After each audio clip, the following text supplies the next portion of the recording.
Good evening and welcome to BATV News. I'm Andrew Laidley. Prime Minister Andrew Holness has vowed to tackle the issue of public sector transformation more aggressively in a bid to improve public sector efficiency. That explains why the government has allotted the highest resources management budget in over 2 years to the Strategic Public Sector Transformation Project. The budget is outlined in the 2017-2018 Estimates of Expenditure, which was tabled in Parliament last Thursday. Here's more. It's a government policy which has sparked much controversy over the past few weeks, with the looming concerns of job cuts and redundancies within the public sector.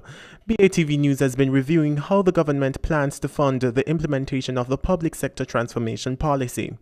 Resources management for the project will cost $887 million, which the government will fund mainly through external grants and loans. The project itself will cost over $4 billion. Of the total amount, the government will contribute $100 million. The balance will be funded by a loan from the International Bank for Reconstruction and Development and a grant from the Department for International Development. The loan will be in the tune of $3.9 billion, while the grant will cover over $297 million of the total cost. The project accounts for 9% of the overall budget of the Ministry of Finance and the Public Service. The ongoing project, which started in August 2014, is expected to end in January 2020. So far, the government has paid over $35 million towards the project and has received more than $370 million from external funding agencies. The government has also received external assistance for the project, which amounts to over $728 million. The project is expected to strengthen public resource management and support selected public sector institutions in facilitating a more enabling environment for private sector growth. In the meantime, the government is pursuing a separate public sector transformation project specifically tailored for the Ministry of Finance and the Public Service, which is expected to transform the ministry into a high-performing center of excellence. That project is estimated to cost some $95 million, and its deadline has been extended from July of this year to December 2018. Jamaica's correctional facilities are often criticized for being among the worst in the world. So just how much is the government doing to improve the quality of the nation's correctional centers? BATV News got some insight from the Department of Correctional Services budget, which was outlined in the 2017-2018 Estimates of Expenditure. More in this report. The island currently has 6 correctional institutions and 1 pre-release hostel located in different parishes. The total budget for this fiscal year is $4.6 billion, down from a little over $5 billion last year. An examination of the budget shows that the government is cutting back considerably on the maintenance of buildings and equipment this fiscal year. Majority of the money will go towards direction and administration expenses. The Department of Correctional Services has also seen a cutback in one of its core duties, that is the rehabilitation of offenders. It also refers to the Probation and Parole Services Department. The expenditure for this fiscal year in terms of rehabilitation is just over $552 million. That's $10 million less than last year's spend. The amount of money allocated to this area of the budget seems to be diminishing yearly, as 2 years ago the government was spending over $600 million on rehabilitating offenders. Of all the correctional centers, Tower Street and the St. Catherine Adult Center accounts for most of the spending. A report from World Prison Brief shows that just last year, 23.1% of the prison population was pre-trial or remand, contributing to the overcrowding in Jamaica's correctional centers. Meanwhile, Minister of National Security Robert Montague says the rejection of the £25 million gift from the British government to build a new prison was the better option for Jamaica. He was a guest on the latest episode of BATV's On Point. Anthony Morgan reports. National Security Minister Robert Montague says another prison deal could have been negotiated. However, this was not done. We checked, the offer was very specific, and based on what we were told, the offer was very specific, and we had to make that. We must understand that the government, especially this member of parliament, didn't take it lightly, because I represent the constituency where the British came to Jamaica in 1655, in Western St. Mary. It is my constituency that we have had the longest relationship with the British. The Brits have been our partners for the longest. They are our longest trading partners. but we have to look at what is in the best interest of Jamaica.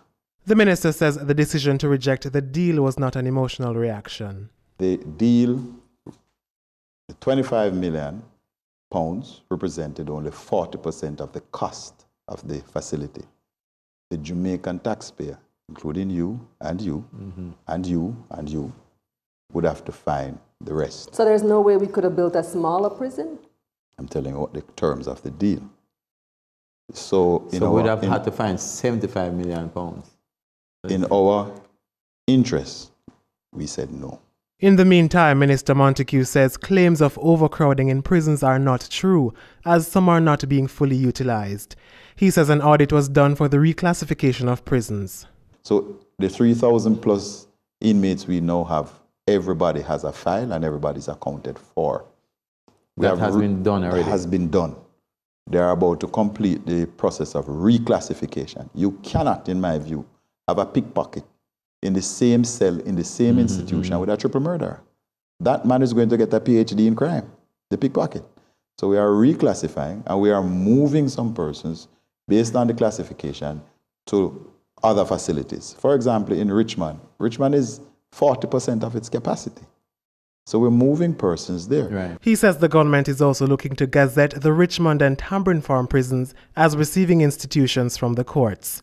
Only 2 institutions that can take prisoners from the courts. So when the courts sentence you, you can only go to Tower Street or to St. Catherine District. Then the process of assessment and all of that and classification, then you are moved out. So at any time you will find that these institutions will be clogged because that's the intakes. For BATV News, I'm Anthony Morgan. Still to come, Finance Ministry team heads to China. We'll tell you why after the break.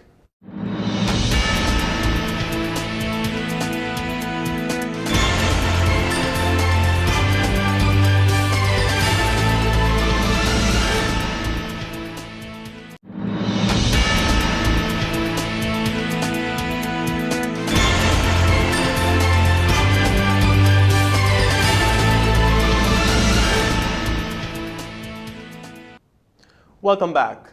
Finance Minister Audley Shaw, Minister of Transport and Works Mike Henry, Minister of State in the Ministry of Economic Growth and Job Creation Darrell Vaz, along with a team of special and technical advisors, including Senator Auburn Hill, Chief Technical Advisor to the Finance Minister, left the island today for a two-week visit to China.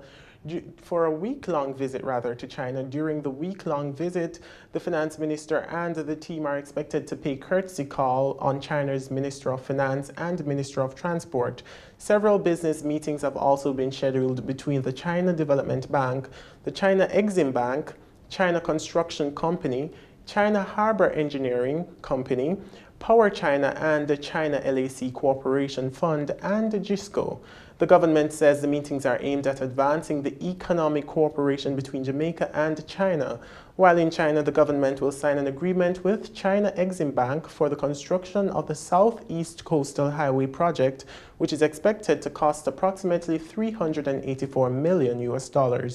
The government says the construction project of the 4-lane highway, when it starts, is expected to provide opportunities for employment and economic development for several persons in and around the parishes of St. Thomas and St. Andrew. The Development Bank of Jamaica will be hosting a 2-day conference on infrastructure development. The conference is to be held under the theme Delivering Economic Growth Through Partnership, Private Sector Participation in Infrastructure Development. Anthony Morgan reports. DBJ Managing Director Milverton Reynolds says the conference is a major step in the DBJ strategy to sensitize the local and regional private sector partners about public-private partnerships and the infrastructure projects being prepared for market. Well-developed infrastructure plays an important role in catalyzing and facilitating economic growth, which is the government's and, of course, by extension, our main focus here at the DBJ. The theme of the conference is also noteworthy and recognizes one of the major roles that the private sector can play in the achievement of economic growth targets, and that is to develop world-class public infrastructure and related services through partnerships with the government. Meanwhile, General Manager of Public-Private Partnerships and Privatization at the DBJ, Denise Arana, says the DBJ thought it important to look at infrastructure as that facilitates economic development. There is no commerce without proper roads, light, electricity, and I think a lot of the time people overlook the role that infrastructure plays to support economic growth and development. The big issue is that in the Caribbean, there are a lot of governments, and because we all have the same fiscal constraints, we haven't been able as countries to develop infrastructure to support the demand. And so there is what we like to call the investment or the funding gap for infrastructure. She says the conference is also timely as Caribbean governments are looking to public-private partnerships for alternate financing. And we are confident that relationships with the private sector and PPP arrangements can deliver the efficiencies for infrastructure for the government. The issue, and which was the main reason why we wanted to reach out and have this conference, the issue is that the Caribbean doesn't have a lot of experience pulling together PPP transactions and with private sector intervention in infrastructure. And so we know that what we call now, there's a knowledge gap or a knowledge deficit, both on the public sector side and the private sector side. The DBJ has done a lot of work. The General Manager says the content of the conference will be both theoretical and practical. So you're going to have presentations like a workshop style, sessions where we expose them to the theory of PPPs, for instance, how you allocate risk, how you mitigate risk, and like project finance. And then there's also a lot of panel discussions where we are going to bring real practitioners who are going through the PPP process, who have gone through the PPP process, for them to share their experience. I think it was important for us to facilitate that kind of discussion. The regional conference will be held at the Jamaica Pegasus on March 6 and 7. For BATV News, I'm Anthony Morgan. Industry, Commerce, Agriculture and Fisheries Minister Carl Samuda says the government is targeting a revival of Jamaica's dairy industry. He says with just 20% of the domestic demand of 60 million liters of milk being produced locally, a competitive market exists for this dietary staple. The minister is also urging greater utilization of technology by farmers to improve production. He was speaking at the launch of a public relations and advertising campaign for the National Animal Identification and Traceability System, NAITS, at Surge Island Dairies in Seaforth, St. Thomas on Friday. NAITS, which was launched in 2014, is a major step by the government to advance the implementation of an effective cattle traceability system.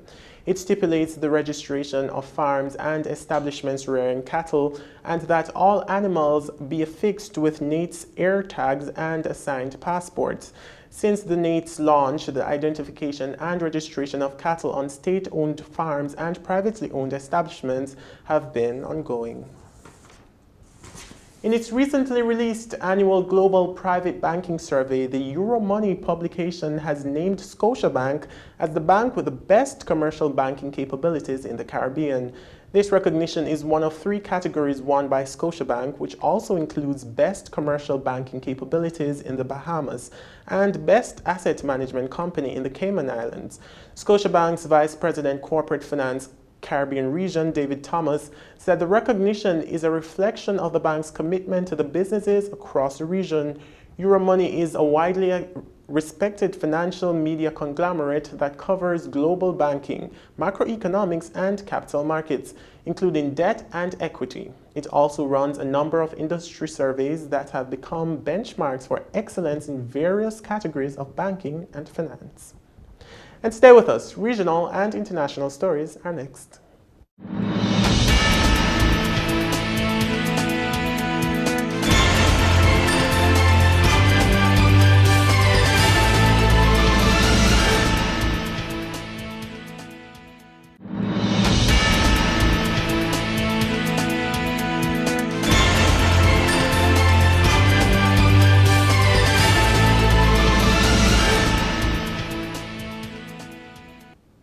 Welcome back. It's time now for regional and international news.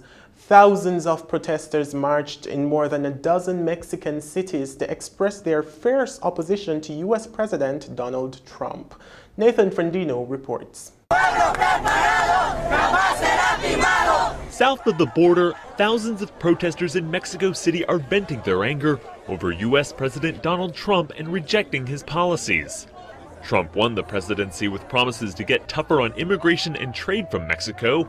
Many here now fear Trump's plans could do lasting damage. These policies threaten everyone's rights, threaten the rights of migrants in the U.S., and put the Mexican economy at risk.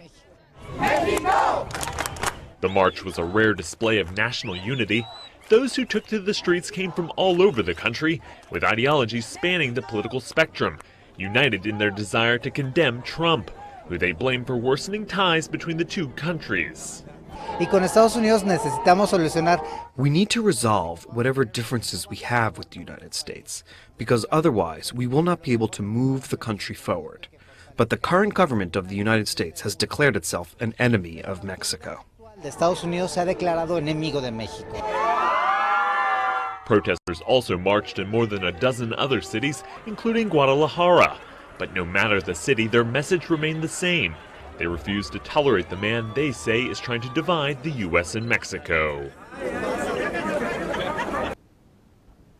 The global economy has weathered the new U.S. administration's sweeping challenges to the status quo with surpassing composure, given serious threats made to world trade.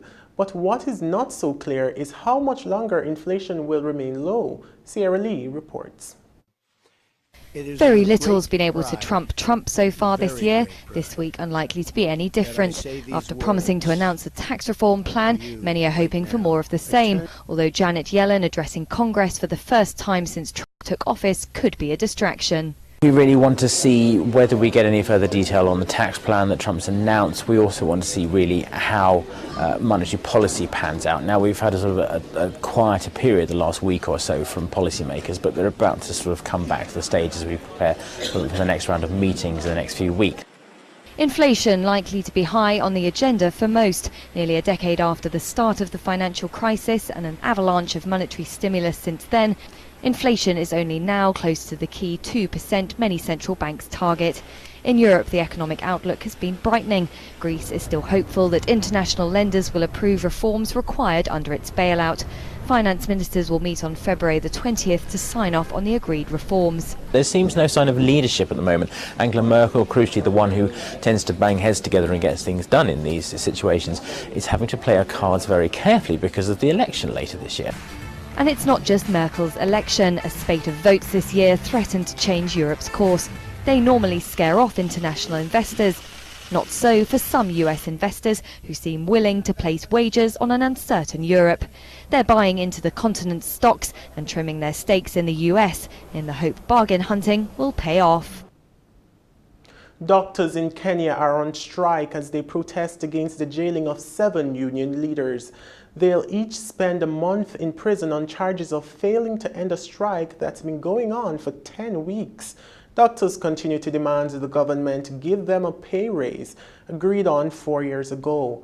Al Jazeera's Famida Miller reports from Nairobi. Kenyan doctors and hospital staff take their latest protests to the courts. They're demonstrating after the jailing of 7 union leaders for failing to end the strike, which has crippled public hospitals nationwide. A judge ordered around 4,000 striking doctors to return to work while negotiations with the government continue. Doctors' union leaders defied the court order. It is this court's finding that there is no sufficient reason why the court should review its order, and therefore this court declines to review its orders sentencing the applicants to 1 month jail term, and the orders of this court will now crystallize. These doctors say they won't budge. We have suspended all the negotiations. We'll do a night vigil today. We'll do a night vigil every day until the 30 days are over. The strike began because a pay agreement signed 4 years ago has failed to be implemented. County health departments responsible for hiring and paying doctors say they were not party to the agreement and don't have the money for the pay rise. While the stalemate continues, hospitals such as this one are operating on a skeleton staff, forcing patients to private hospitals they possibly can't afford. This is a health sector already plagued by allegations of mismanagement and corruption. Doctors say they won't return to poor working conditions. Union leaders say unless their demands are heard, the strike will continue for another month. Famida Miller, Al Jazeera, Nairobi. Herders in Mongolia say erratic weather events are destroying their way of life. Dry summers that are often followed by extreme winters are killing many of their animals, making it difficult to earn a living. Al Jazeera's Pearlie Jacob reports. It's grazing time in Mongolia, but the animals, weak and weary from one of the harshest winters in decades, seem reluctant to move. Temperatures below minus 40 degrees Celsius and heavy snowfall have left many herders and their animals in distress. The snow below has become hard. There's grass underneath, but the animals have to dig a lot to reach it. Their hooves have peeled off, and many of them can't walk. Hunger gets the animals moving and pawing the snow for bits of dry grass, slim pickings for the effort involved. Weaker animals are fed in their pens, but reserves are running low, and it's barely halfway through winter. This is what Mongolians call Zud, a state of emergency when dry summers are followed by extreme winters, often leading to mass animal deaths in spring. Many herders are still recovering from last year's Zud that killed animals, straining the country already in the midst of a mining-led economic crisis. Mongolia's livestock population surpassed 60 million last year, but far from being a bumper season for herders, the country's economic recession meant less demand and lower prices for their products. And this, coupled with climatic and environmental factors, has left many herders with the odds stacked against them. For herders who have lost it all, the outskirts of Ulaanbaatar is often the last resort in the quest for a new life. But with mounting issues of poverty, overcrowding and pollution, the solution may lie back home. Education and skills training opportunities for the rural young people are very important and something that's required to help them understand the importance of sustainable herding. Pictures are the only signs of the herding life this young family left behind. The father now works at a factory labeling bottles, and their kids do well at school. But they say bittersweet memories of life on the steppe are hard to erase. Honestly, city life is not something to be desired when you have enough animals to continue herding. For people with animals, life is back home in the countryside. For those still hanging on to the ancient herding lifestyle, it's hope for a mild spring that keeps them going for now. Pearlie Jacob, Al Jazeera, Seleng, Mongolia. Talking Stocks is after the break.